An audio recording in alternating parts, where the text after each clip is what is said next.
Hey guys, it's Mitch. How's it going? We're doing something different today. We're not hitting one of the usual books like Uncanny X-Men or Wolverine or Fantastic Four or any of that kind of stuff. We're not hitting a number one or a milestone or some kind of book that I have some kind of personal connection to from when I was a kid. We're hitting just a random issue of Ghost Rider that happens to be a crazy combination of styles between one of the most distinctive inkers in the business, Mark Texeira, and one of the most distinctive pencilers in the business in Larry Stroman. So we're taking a look today at Ghost Rider number 11. So just before we get into it, if you enjoyed the channel, if you feel like you might want to help out a little bit, go subscribe on my Patreon. Links are in the description, gives you early access to everything I do, helps out the channel, helps to buy new comics. So the early Ghost Rider run is a book that I have a fair amount of fondness for. I couldn't entirely explain why. A big part of it is Mark Texeira. There's also the fact that Ghost Rider is just one of those characters who is just so 90s cool, and does have a bit of a link for me in that I remember reading some of the old 70s Ghost Riders back in like daycare when I was like 5 or 6. So I have a bunch of the run, and it's one of those things where it's like, hey, maybe I'll hit some of these one day, maybe I won't. Either way, I like to have them. So I have like maybe half of that run up till Mark Texeira stops drawing it, somewhere around 24, 25, I think. I think it's 24. So when I see what I don't have that's, reasonably priced, I usually pick it up. So that's what I did in this case. And didn't really know what I was buying until I got it home. Took a look at it and went, who is drawing this cover? That doesn't look like Javier Salteri's. It's not Mark Texeira. That looks like a bit like Larry Stroman. And then I see the signature down in the corner here. It's like, oh my God, it is. And that is kind of an exciting prospect for me. Because Mark Texeira is, as I said, one of the most distinctive inkers, I think, at Marvel around this time. He's one of those guys like Kevin Nolan where if you get Mark Texeira inking just any penciler, it's going to end up looking like Mark Texeira. I mean, he inked a whole bunch of Javier Salteri's before he took over the penciling duties, and most of those books look 95% like Mark Texeira just penciled them anyway. It's usually just like a panel or two that gives you the hint like, oh wait, maybe he didn't draw this one. So one of those inkers who's like completely overpowering in his style. And then you get one of those pencilers who is completely overpowering in his style. Like, it doesn't usually matter who inks Larry Stroman. It's not going to look like anything other than Larry Stroman. And this combination is crazy because somehow you can see both artists very clearly in every panel. I'm not usually a guy who can pick out inking signatures, like style quirks, that sort of thing. It's just not something that registers with me most of the time. Mark Texeira is a little different. This is one of the first examples I've seen where the clarity of styles is so obvious. And I'm not honestly 100% sure if it works all the time or not, but it is extremely interesting. So let's start off with the cover here. This is Hex, Lies, and Inner Escape. So Howard Mackey breaking out the puns right on the cover. Why not? And the subject matter in this issue, a lot of it is going to take place in the realm of the character Nightmare. So a good issue to get Larry Stroman on for, actually, considering he likes to get very abstract with his style a lot of the time. And that's, I mean, it's a wild cover. I don't know if it's honestly the greatest looking image, but I mean, you can see some Stromanisms all over the place, kind of with the position of the figure here, all these random demons flying in towards him here. I will say this is not one of the clearest indicators of Stroman's art. So let's get into it here so we can see a bit clearer. So we're going to kick things off in Nightmare's realm. And right away we're going to see some things that kind of indicate that we've got some kind of clashing art styles. So you can see a lot of Mark Texeira's style, particularly here, with the amount of black that's going on. Like, there's a lot of heavy shadowing. Everybody looks very solid, I would say. There's just a thickness to Mark Texeira characters that you don't see in a lot of people's work. So this looks like a mostly Texeira page, except for all these weird random elements in the background here. This designy kind of stuff. That ain't Tex. And also the pose here. I would think it would be a much stronger pose if Tex was drawing it. This is just a bit looser, really, than what Tex would normally do. So first indication that things are going to be weird. And this, of course, is written by Howard Mackey. We got Janice Chang on letters, Gregory Wright coloring, and Bobby Chase is the editor. So, we are off to the races. Danny Ketch comes to in Nightmare's realm, and Nightmare's familiar with him, and he's been trying to find a way to meet him. This is at a time when Danny Ketch doesn't really know what the deal is with Ghost Rider, other than he's got this fucking flaming skull-headed demon thing that occasionally just takes over his body and beats the living shit out of criminals. He's still not even 100% convinced that Ghost Rider is one of the good guys, except that he keeps focusing on criminals, essentially. It's just he does it kind of brutally. And Nightmare has been looking for Danny Ketch, kind of. He's not actually looking for Danny. What he is looking for is Ghost Rider himself, the demon, Zarathos. This is the first time Danny's even hearing that name, I think. And he's just trying to escape. When he's leaving, he gets confronted by this vision of his sister, Barb, who's died. So goes run up to see her, but that turns into Nightmare too, because this is all Nightmare. He's just trying to come up with ways to get Danny to talk to him for a second. Nightmare seems to be fairly reasonable, at least at this point. And just when they're about to have a conversation, Danny gets woken up by a ringing alarm. And yeah, you can see just a lot of Stroman in here with like weird design elements. This is like such a Stroman head. And then all sorts of black poured on top of it. Here, I can see the shape that would have been here if this was just a Stroman drawing. And then it feels like Tex added a whole bunch of rendering on here. It feels like their styles aren't meshing at this point. But that would kind of solidify a little bit as the issue goes on here.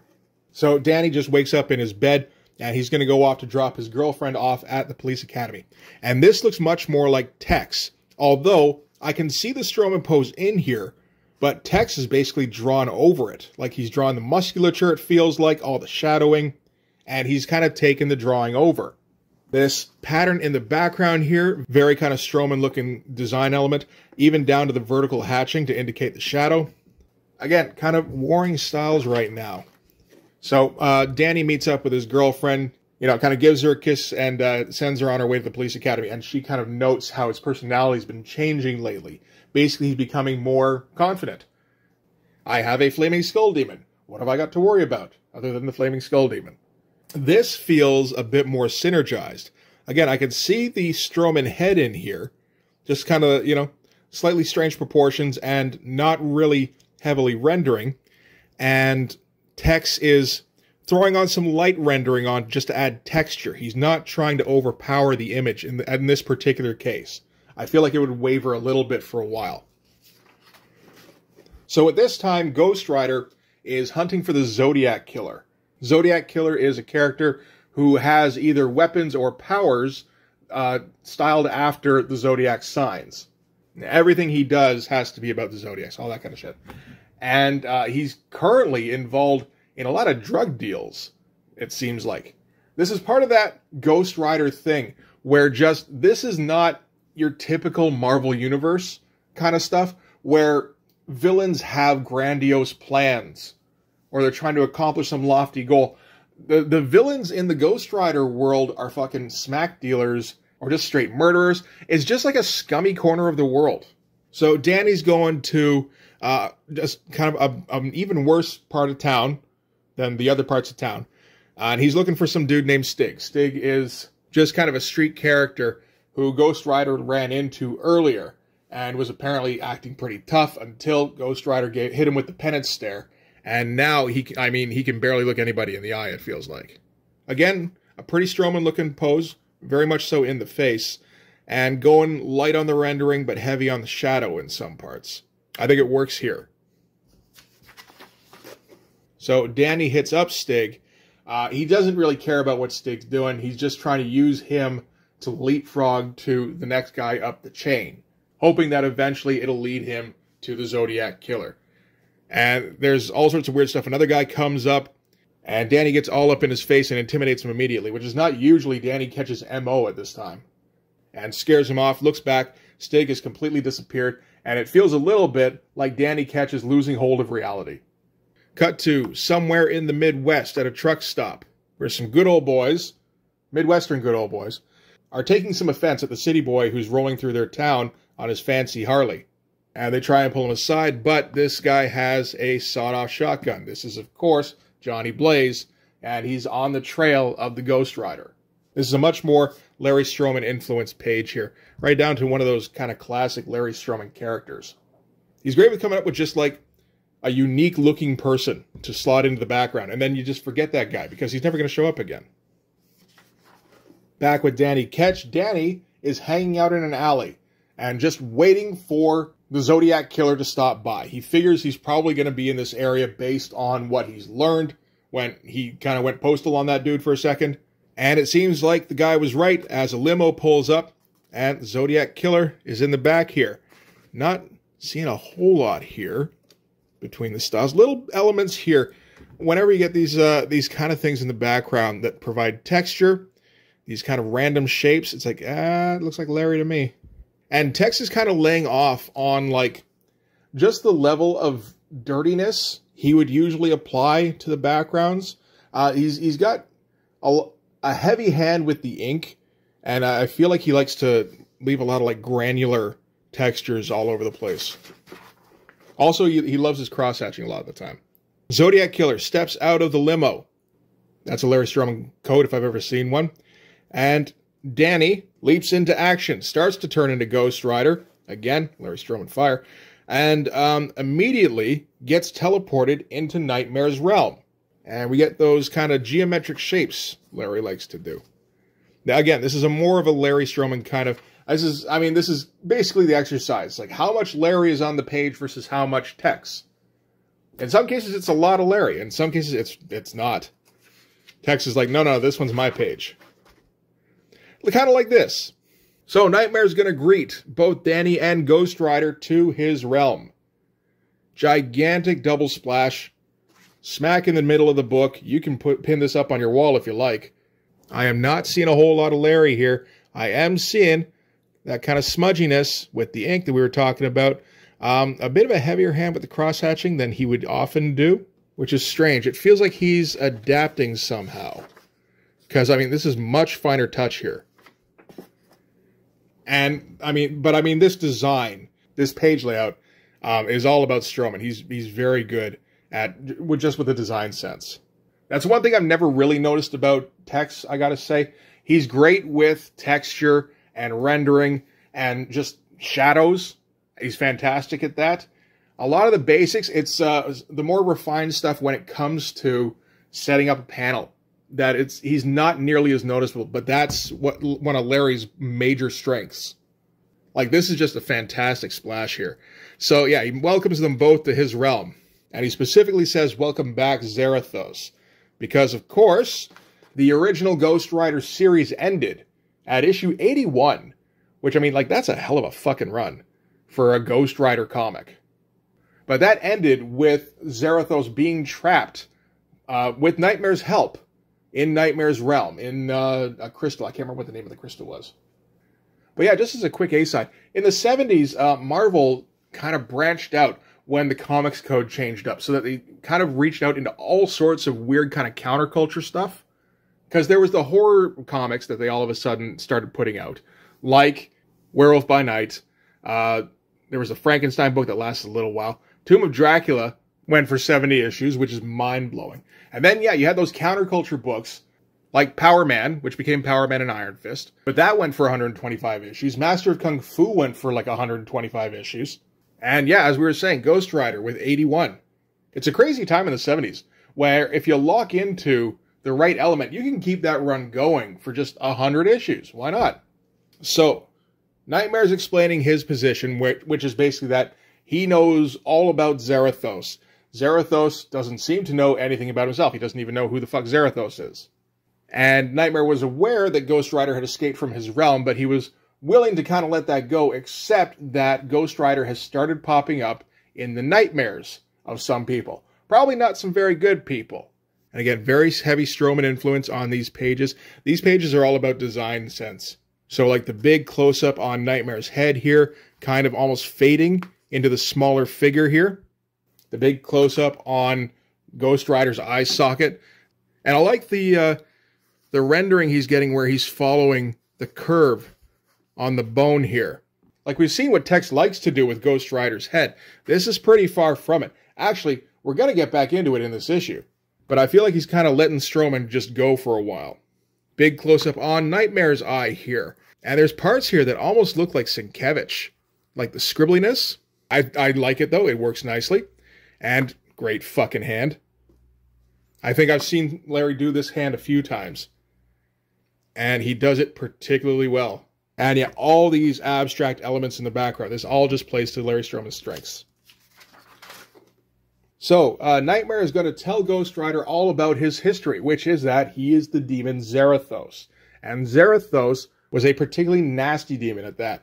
There was a point where he was worshipped as a god, and he was a devourer of souls. And amongst demons, he was almost without equal, except for Mephisto, of course.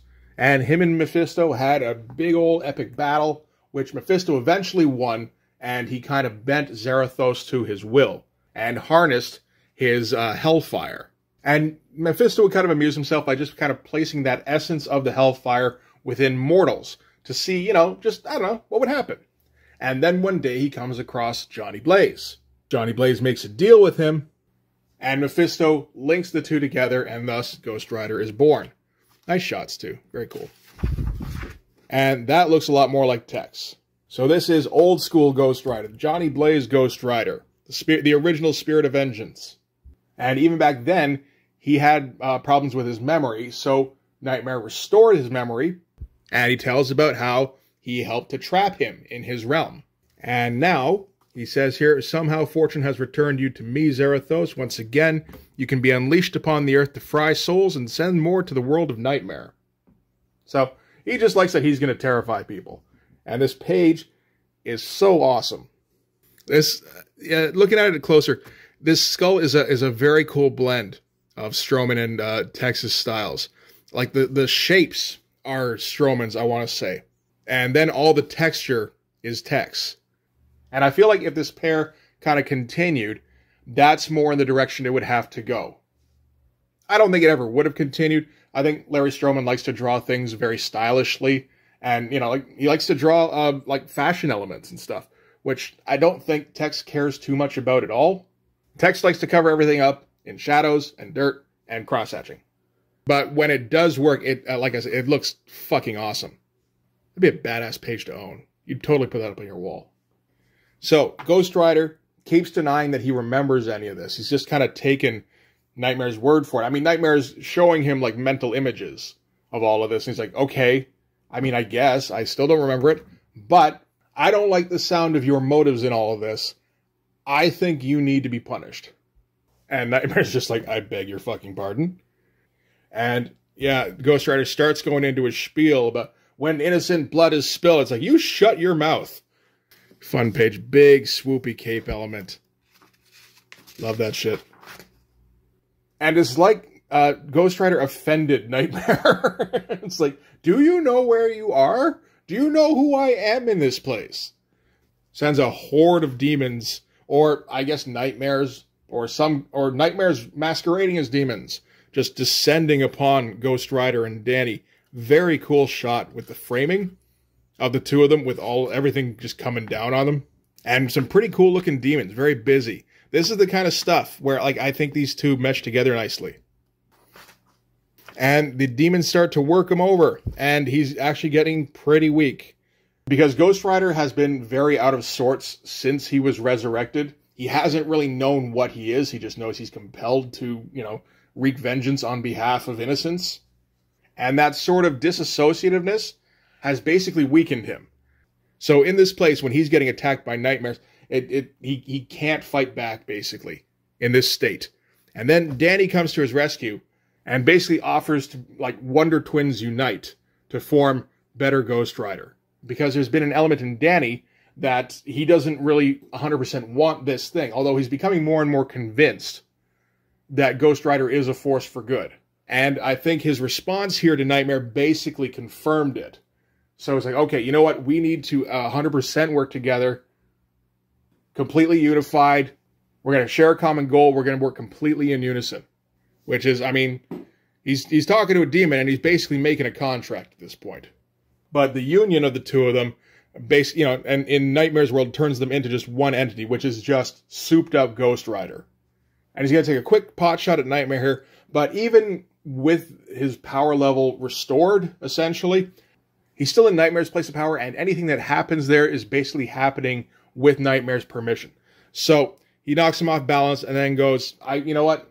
My victory here is going to be by getting the fuck out, and takes off. And yeah, again, those Stroman design elements all over the place. It's wild looking stuff. Like stuff like this, I don't think I would have ever expected to see it in an early Ghost Rider book too. Like there's a very specific look to those Javier Salteri's comics.